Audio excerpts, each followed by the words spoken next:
Fala, povo! Vamos começar mais uma aula. Biologia com a professora Simone Santana. Euzinha. Vamos falar hoje sobre um assunto importante, claro. Biologia, então está relacionada à vida, é importante.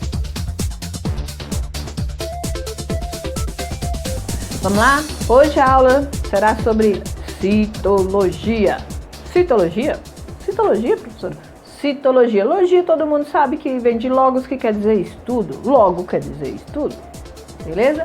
E cito, célula, quer dizer célula. Estudo da célula. Citologia, estudo da célula. Então nós vamos ver que existe vários formatos de célula. Não é só aquele ovo lá, não. Membrana, citoplasma, núcleo. Tem células que não apresentam a carioteca, aquela membranazinha que envolve o núcleo. Então nós vamos ver esses formatos diferentes e vamos tratar também um pouquinho sobre a membrana. Qual a função da membrana? É o nosso porteiro. Quantas células nós possuímos? Tudo aqui respondido. Quantas células possui um adulto? Vamos ver na aula de hoje. Segura aí que vem citologia, o estudo das células. Você sabia que um ser humano possui cerca de 60 trilhões de células? E a pessoa, quanto mais alta ela é, mais células ela possui. Não é a célula que aumenta o tamanho, não. A quantidade de células aumenta. Beleza? Vamos ver isso e muito mais hoje em citologia, o estudo das células. E vamos falar sobre isso, começando sobre teoria celular. Teoria celular, tudo teve início, lógico, a célula é a unidade funcional, a menor unidade do ser vivo, certo? Mas a célula ela só foi descoberta depois da descoberta do microscópio. E foi esse cara aí, Robert Hooke, em 1665. A primeira célula a ser observada foi o Suber, que é o quê? Uma cortiça. Quando ele observou, ele comparou como se fosse várias células, né? Por isso o nome cela, aí vem células. Certo. Lembramos também que, por ser a unidade funcional do ser vivo, é a partir dela que o ser vivo desenvolve. Então, nós vimos nas teorias lá que existia antigamente, da abiogênese, que não tem cabimento, que só na teoria da biogênese que um ser só se desenvolve através de outro ser com vida. E isso é a partir de uma célula, ok? E nós vimos essa divisão, nós vamos ver lá na frente, utilizando a mitose, a meiose, como que acontece essa divisão celular, como é que um ser, a partir de uma célula, vira um ser multicelular. Ou ainda, existem seres também que são unicelulares. Nós temos dois tipos de células aí, a célula procarionte e a célula eucarionte. A célula pró quer dizer primitiva, são células que não possuem a carioteca. O que é carioteca, professora? Carioteca é essa membrana do núcleo, é a membrana que envolve o núcleo, que separa o núcleo do citoplasma. E os seres procariontes são dos reinos bactérias e do reino árquea, ok? São os mais primitivos. Já eu quer dizer sim, verdadeiro. Eucarionte quer dizer são as células que possuem a carioteca, que tem um núcleo separado do citoplasma. Esses são todos os outros seres, do reino protista, do reino fungi, do reino plante e do reino animalia. Uma outra situação também sobre as formas das células, né? Existem seres unicelulares, existem seres pluricelulares, de uma célula, de várias células, mas existe também as diversas formas de célula. Cada célula vai ter a sua especificidade, vai ter a sua função. Por isso que elas são diferenciadas. Não só existe um modelo de célula igual eu já comentei, não. Vocês estão observando aí que para cada parte do corpo existem células diferentes e cada célula, dependendo do seu formato, ela vai ter uma função específica, ok? A célula sanguínea, a célula muscular, a célula nervosa, olha como que é o neurônio, muito diferente, o espermatozoide. Então, cada célula, a sua função, a sua forma também está ligada à sua função, então cada uma vai ter uma funcionalidade.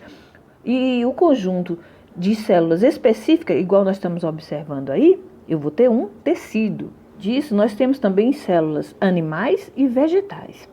Ok? Essas células, a diferença entre elas são as organelas, né? Como são células diferentes, de funções diferentes, elas também vão ter organelas diferentes. O que vai diferenciar uma célula animal de uma célula vegetal, principalmente, são essas organelas aí, por exemplo, o vacúolo, onde ele acumula suco celular, os plastos, onde estão incluídos os cloroplastos também, né? E a parede celular, que não existe em uma célula animal, existe apenas nas células vegetais, nos fungos e nas bactérias. Além dos glioxomos, que são estruturas que apresentam como função garantir a transformação de lipídios em glicídios. Enquanto envoltórios, nós temos o glicocálix. O glicocálix ou glicocálice é um envoltório externo à membrana plasmática que está presente em células animais e em células de alguns protozoários. Tá? Consiste em uma cobertura de açúcar ligada em uma proteína. É o reconhecimento entre as células, né? E a adesão celular permite que as células unam-se umas às outras. Isso também unindo as moléculas. E o outro envoltório é a parede celular. A parede celular, ela não está presente nas células animais. Ela só existe em células vegetais, em fungos e em bactérias. E as principais funções da parede celular é justamente proporcionar sustentação, resistência e proteção contra meios externos, né? Sendo assim, ela também colabora com a absorção, o transporte e a secreção de substâncias para a célula. A membrana celular também é chamada de membrana citoplasmática, membrana plasmática ou ainda de plasmalema, certo? Ela tem uma função importantíssima, porque é ela que vai delimitar a célula, né? Ela que vai controlar quem entra e quem sai. Uma coisa que é bem característica da membrana celular, que é muito cobrado de vocês em vestibular, é justamente uma das funções dela, que é permeabilidade seletiva. É justamente controlar a entrada e saída de substâncias nas células. Como que ela vai fazer isso? A gente vai ver através do transporte de substâncias na célula, pela membrana, tá bom? Uma outra coisa também é, se ela faz isso, ela também garante o transporte de substâncias dentro da célula, de dentro para fora, de fora para dentro. E o reconhecimento dessas substâncias, porque ela tem esses receptores. E olha que bonito esse modelo, né? Esse modelo foi um modelo proposto por Jonathan Singer e Nicholson, em 1972. Chama-se modelo mosaico fluido, justamente por essa aparência, né?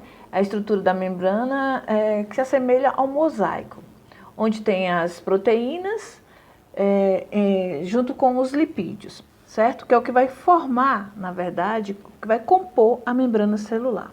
A membrana, ela apresenta uma bicamada lipídica, ou seja, são 2 fosfolipídios, igual eu falei para vocês, sempre a cabecinha, que ela é polar, ela se liga à água, ela fica do lado externo, seja de dentro para fora da membrana ou de dentro para dentro da célula, né?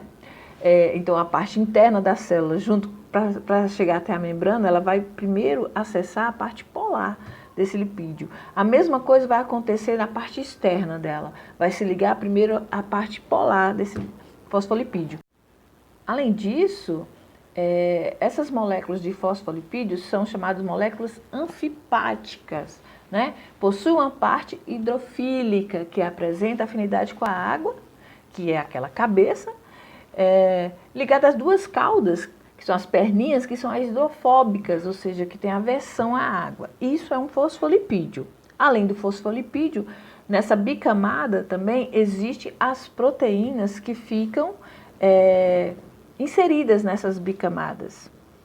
Finalizar, é só lembrando que o modelo mosaico fluido, que apresenta a membrana celular, né, nela está contido os fosfolipídios, ou seja, é formada por uma bicamada lipídica, né? Mais as proteínas, lembrando que também nós podemos encontrar alguns carboidratos ligados a ela, que são os glicolipídios e ainda os fosfolipídios, né?